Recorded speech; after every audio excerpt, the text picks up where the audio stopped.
эфире телеканала «Итоги дня», в студии Надежда Саханская. Здравствуйте. В начале выпуска об основных темах. Энергоэффективность экономики России. Что дальше? Айсен Николаев подвел итоги работы комиссии Госсовета по энергетике за 2025 год и раскрыл планы на 2026. Переселение из ветхого жилья, реализация ремонтных программ, отсутствие единой кассы коммунальных платежей, измененное расписание автобуса. Вот неполный список вопросов, которые волнуют жителей поселка Ленинский. Нерюнгринцы продолжают восстанавливаться после новогодних праздников. В отделении гастроэнтерологии традиционно наблюдается наплыв пациентов из-за хронических обострений заболеваний ЖКТ. В Якутске высокие технологии пришли в столовую. В школе номер 40 начал работать первый робот-официант. Это нужно не мертвым, это нужно живым. Сегодня в стране отмечается день снятия блокады Ленинграда. Айсен Николаев подвел итоги работы комиссии Госсовета России по энергетике за 2025 год и представил план работ на 2026. Ключевая тема – энергоэффективность российской экономики. Как ее будут добиваться? Подробности в следующем сюжете. Первый вопрос повестки – итоги 2025. Проведены 13 заседаний комиссии Госсовета, в том числе в рамках федеральных и международных форумов. Темы заседаний разные и всегда актуальные – от ЛЭП и подстанций до рынка газа и логистики. Многие предложения комиссии легли в основу поручений президента и правительства страны. Так, например, угольную промышленность буквально спасли от кризиса. Особо хотел бы отметить принятие мер поддержки угольной отрасли, которая позволила, здесь не буду преувеличивать, но ряд крупных угольных компаний вообще сохранить на плаву. В 2026-м набранные темпы работы необходимо сохранить, сказал Айсен Николаев. Особенно, когда цель к 2035 году снизить энергоемкость российской экономики на 35% по отношению к уровню 2019-го. Это второй и наиболее важный вопрос повестки.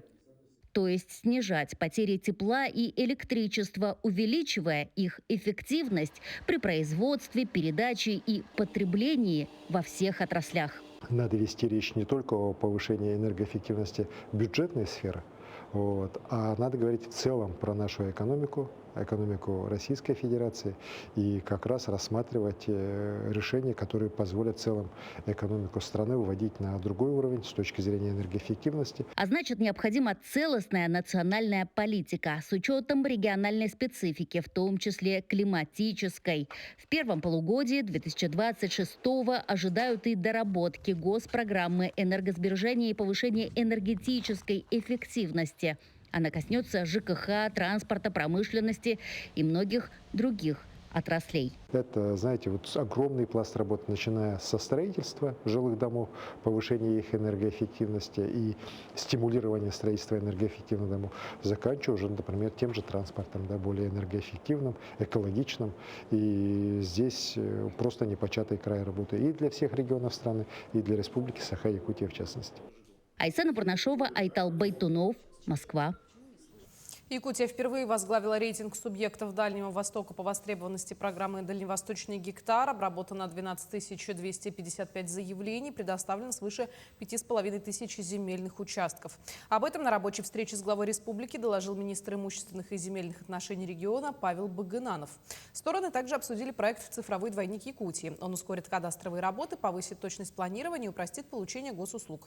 Необходимо продолжать внедрение цифровых решений, сделать услуги прозрачными и доступными для жителей, подчеркнул Айсен Николаев. Напомним, программа «Дальневосточный гектар» стартовала в 2016 году. Любой россиянин может бесплатно получить до 1 гектара земли на Дальнем Востоке для строительства дома, ведения хозяйства или бизнеса. Через 5 лет участок можно оформить в собственность или аренду. Якутия – моя вторая родина. Блокадников Ленинграда чествуют в республике. Ровно 82 года назад северная столица была полностью освобождена от фашистского гнета. Это событие навсегда вошло в историю как День воинской славы. О том, как сами блокадники вспоминают события прошлого, расскажет Саргалана Неустроева. Сегодня в республике проживают всего 11 ветеранов, жителей блокадного Ленинграда. Из них 7 в Якутске, и лишь 4 смогли стать участниками торжества «Блокадная ласточка». Это не просто мероприятие. Никто не расскажет об истории так, как ее свидетели. Очень тяжело говорить, вспоминать эти жуткие блокадные дни. Это Антонина Александровна Припузова. Самые ранние годы ее жизни пришлись именно на блокаду. Как семье удалось выжить, женщина не знает и даже не может представить. Она признается, мама не любила вспоминать о прошлом. Однако свое будущее она навсегда связала с Якутией. В 1942 году, в феврале месяце, нас посадили в поезд и увезли в крайний север Якутии. Туда, к морю Лаптевых, там река Яна. Но пока часть ленинградцев эвакуировали в Якутию, жители республики отправлялись на фронт и сражались, в том числе за свободу Ленинграда. Участвовало в этих сражениях из Якутии примерно 2500 человек. А на полях сражений в Ленинградской области похоронены, значит, 1020 наших якутян. Поэтому якутяне вот освобождение города Ленинграда, исторического, героического города, принимали самое активное участие. Это факт. И тем не менее, эту историю некоторые пытаются забыть, переврать и умалить, отметил вице-премьер республики Георгий Степанов. Именно поэтому не просто зрителями, но полноценными участниками торжества стали дети. Но знаем, что завоевали имя, которое останется в веках. Сегодняшнее мероприятие – это вклад в систему ценностей Победы, которую мы должны вечно хранить. Сегодня, к сожалению, очень много делается для того, чтобы переоценить, где-то даже умалить. Но я думаю, что в нашей стране и с нашей помощью этого не должно случиться. Каждый ветеран в регионе окружен заботой, уверен Степанов. Для этого сегодня в Якутии работает целый комплекс мер, направленных на социальную поддержку граждан. Но самым главным вкладом в их благополучие вице-премьер отметил добрую память о подвиге ветеранов. Саргалана Неустроева, Станислав Потапов, Якутск. Фонд «Защитники Отечества» в Якутии активно трудоустраивает ветеранов СВО и членов их семей. В офисе фонда ежедневно ведут прием специалисты Центра занятости, а на основе соглашения с 21 работодателем республики и Госкомитетом по занятости подопечным предоставляются актуальные вакансии и специальные квоты. Для содействия в поиске дела фонд организует адресные ярмарки вакансий, промо-туры на предприятия и участие во всероссийских акциях, таких как «Работа России». Совместно с партнерами организовали различные образовательные программы, такие как федеральная образовательная программа «Свой бизнес» с корпорацией МСП «Опора России», центром «Мой бизнес», «Свое дело 14», центром «Мой бизнес», образовательная программа «Киберзащитник» с авиакомпанией S7, программа дистанционного обучения «Равный консультант» от университета «Синергия», проект «Школа фермера» совместно с Министерством сельского хозяйства и АГАТУ. Налажено сотрудничество с ГАУ, ДПО, Институт развития профессионального образования, «Апилимпикс». В Ленске стартует второй этап фотопроекта «Семья героя». Он вновь объединит семьи участников специальной военной операции. Это больше, чем просто снимки. Это память, которую хранят семьи защитников, и признание в любви тем, кто сегодня стоит на страже Родины. В прошлом году через объектив проекта прошли 28 семей участников, ветеранов и павших воинов. В этот раз в проекте примут участие еще 20. Ранее созданные фотоработы уже были представлены на выставке в историко-краеведческом музее, неоднократно выставлялись на различных патриотических мероприятиях, а также опубликованы в соцсетях. Новые серии также станут частью предстоящих экспозиций. Фотопроект реализуется женщинами из Союза своих. Средства на его воплощение были выделены в рамках районного грантового конкурса. После первого этапа был запрос. Кто-то не успел, кто-то не знал, узнал позже, кто-то не смог присутствовать ввиду каких-то личных обстоятельств.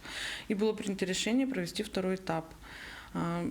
Съемки у нас будут проходить в апреле. В течение 2 месяцев будет проходить подготовка, то есть подбор семей, кто желает.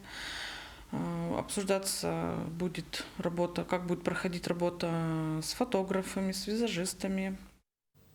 Переселение из ветхого жилья, реализация ремонтных программ, отсутствие единой кассы коммунальных платежей и измененное расписание автобуса. Эти вопросы, в числе прочих, были рассмотрены в ходе отчета представителей органов местного самоуправления перед жителями Ленинского. Какие проблемы и каким образом будут решены в первую очередь, знают наши корреспонденты. Как добраться на службу вовремя? С Нового года этот вопрос для жительницы Ленинского Любови Хлебниковой стоит остро.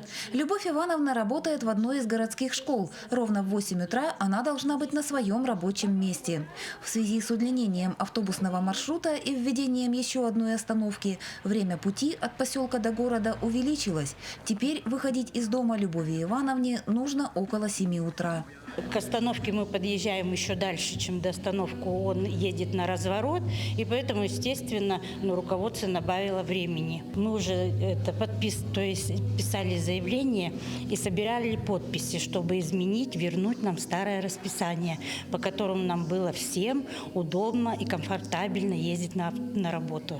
Вопрос о необходимости изменения расписания автобуса актуален для многих ленинцев. Эту тему жители подняли в ходе отчета главы района и главы городского поселения поселок Ленинский перед населением. По графику движения маршрута автобуса решаем этот вопрос. В связи с удлинением, конечно же, поменялось время. Дополнительный маршрут оставим по старому расписанию, утренний рейс. А так как удлинилось расписание без изменений, будет только дополнительный маршрут изменен.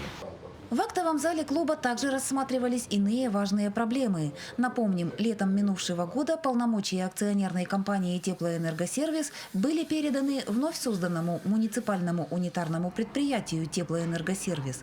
Вопросов у граждан по сей день немало. Один из них касается неудобства внесения оплаты за жилищно-коммунальные услуги. За свет в одном месте платить, за водоканал в другом месте платить, но там надо еще все справки собрать, да? В ТЭС опять в другое место идти платить. И плюс еще за управляйку. Пенсионеры в раз они не заплатят. Им надо выехать сначала туда, потом туда. Тем более Куранах и Томот, это все будут платить, все уже платят в Алдане. Это проблема в целом во всем районе у нас, потому что много организаций появилось. Этот вопрос тоже также решаем. На сегодняшний день у нас управляющая компания и Алдан Водхоз, это холодное водоснабжение и водоотведение, будут работать в Ленинском, а также в Лебедином КАС. С МУПТЭСом также решаем этот вопрос. Последняя неделя первого месяца года в Алданском районе традиционно является периодом подведения итогов.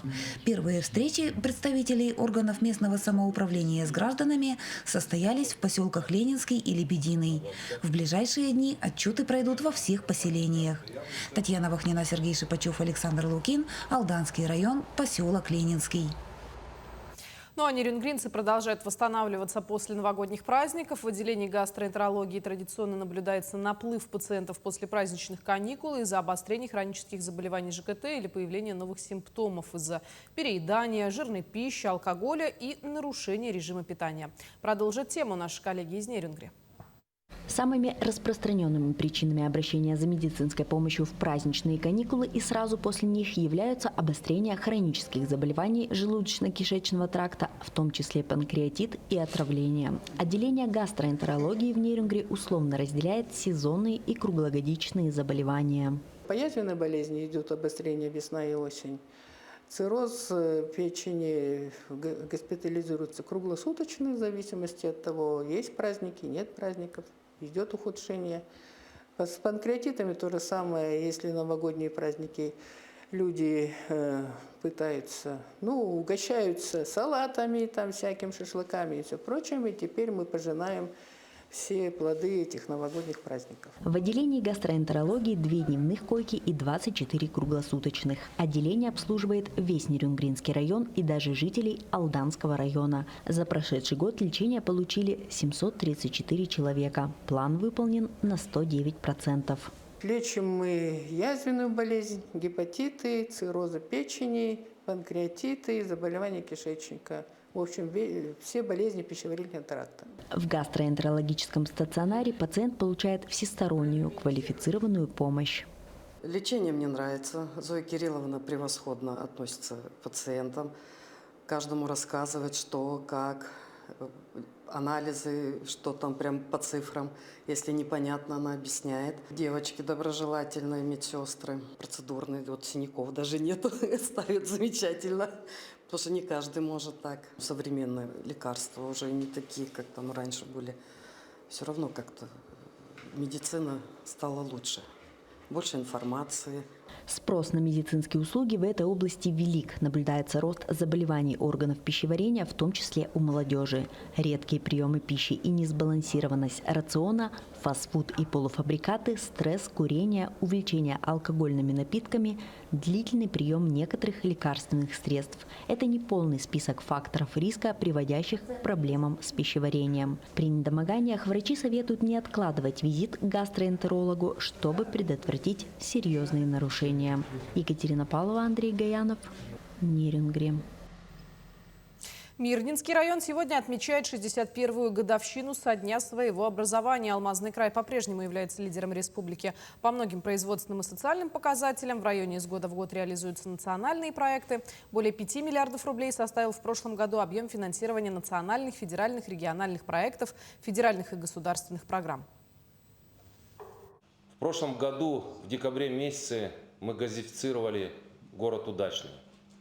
Завершается строительство аэродромного комплекса в городе Мирном. Продолжается реконструкция взлетно-посадочной полосы в аэропорту Полярный. В этом году мы ведем в эксплуатацию дом для работников бюджетной сферы в городе Мирном, спортзал политехнического лицея и долгожданный дворец детства. И все это становится возможным благодаря поддержке наших компаний-недропользователей. В республике стартовал региональный этап Всероссийского чемпионата профессионального мастерства «Профессионалы», одного из самых масштабных карьерных проектов для молодых специалистов. В общей сложности в нем участвует свыше 800 студентов и школьников со всей Якутии. Одной из площадок стал Якутский педагогический колледж. О том, кто принимает участие и в каких компетенциях состязаются ребята, расскажет Лилия Бурцева. В Якутском педколледже отборочные соревнования проходят по 5 компетенциям. Среди них дошкольное воспитание, преподавание в начальных классах, физическая культура, дополнительное образование и вожатская деятельность. В целом чемпионат очень схож с демонстрационным экзаменом, то есть наши студенты и школьники должны продемонстрировать свои практические навыки, то есть они должны показать здесь и сейчас, как они проводят фрагмент урока, как они проводят неурочную деятельность и как они вообще могут разрабатывать проекты и так далее. Чемпионат направлен на развитие ключевых навыков, повышение престижа рабочих и педагогических профессий, а также подготовку востребованных кадров. Студент педколледжа Матвей Габышев участвует по компетенции физическая культура, спорт и фитнес. Юноша отмечает, что готов испытать свои знания и надеется на победу в конкурсе. Я ожидаю показать хорошие результаты. Подготовка заняла около 1 месяца. В целом все хорошо. Готов на 100%. Хотелось бы выиграть и попасть уже на отборочные на Россию. Еще одна из компетенций чемпионата – вожатская деятельность. Участники получат задания, выполнить которые необходимо в режиме реального времени. Упражнения выстроены именно так, что в будущем ребятам пригодятся полученные и закрепленные знания в профессиональной деятельности вожатого. Вожатые, они очень творческие. Такие интересные. Поэтому мы, судьи, эксперты, будут оценивать именно, как они будут разрабатывать коллективно-творческое дело, как они будут составлять план-сетку, как они будут готовиться к общелагерному мероприятию и создавать свое отрядное дело. И также на практике будут показывать, рассказывать вожатскую легенду, и в конце мы должны закончить вожатским концертом. Еще одна из конкурсанток – студентка 3-го курса ЕПК Саина Васильева. За спиной она имеет большой опыт вожатства. Девушка нашла себя в этом деле еще 7 лет назад. Она отмечает, что подготовка к конкурсу шла очень упорная. Ну, вообще, интенсивная подготовка у нас началась примерно неделю назад. Каждый день мы сидели по 7, по 8 часов, готовились по модулям. Очень много разных изменений с прошлого года. И критерии очень сложные в этом году. Я с детства мечтала стать педагогом. Также я хотела стать вожатой, у меня старшая сестра вожатой была. Ну и вот мечта моя сбылась. В чемпионате принимают участие 27 студентов и 25 школьников. Победители регионального этапа получат право представить республику на федеральном уровне. Лилия Бурцева, Станислав Потапов, Якутск. Будущее все ближе, и сегодня оно уже в школьной столовой Якутска. В школе номер 40 начал работать первый робот-официант. Он не просто возит подносы с едой, но и помогает школьникам, ориентируется в пространстве и общается с детьми. Что думают о новом сотруднике ученики и педагоги, узнаем далее. Он не опаздывает, не проливает суп и никогда не забывает маршрут. В школьной столовой Якутска новый сотрудник. Робот-официант Беллабот уверенно движется между столами, везет подносы и аккуратно объезжает учеников. Мне он очень нравится. Например, он помогает тем, что нужно отнести поднос с тяжелой посудой. Боюсь, что я могу ее уронить, разбить. Я могу вызвать робота к тому столу, к которому я стою. Он подъедет и положит туда посуду, и он подъедет туда, куда мне надо. Он очень милый. Вот его погладишь, у него начинает мордочка, он улыбается, мяукает. А еще если 3 минуты им где-то не пользоваться, он начинает засыпать. Каждый день через эту столовую проходит около 800 школьников. Раньше с нагрузкой справлялись только люди. Теперь в команде появился робот. Он помогает не только дежурным ученикам, но и сотрудникам столовой. Все потому, что ускоряет процесс раздачи еды. Сегодня у нас в меню был рис с гуляшом куриным и напиток морс. Робот нам помогает относить посуду, там тарелки, кружки. В общем, мы кормим 800 лишним детей. 3 раза захода. Первый заход 150 с лишним, потом 250, потом 380 детей. Также робот сам строит маршрут, реагирует на препятствия и даже разговаривает, предупреждает о горячих блюдах.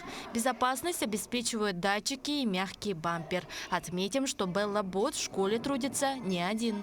У нас есть поломоечные машины, у нас очень большая школа, поэтому коридоры очень большие. Это тоже облегчает труд наших уборщиц. Еще есть у нас робот-пылесос, мойщик ока. У нас еще есть современный интерактивный музей. У нас будет научный центр, и надеемся еще внедрить новые технологии.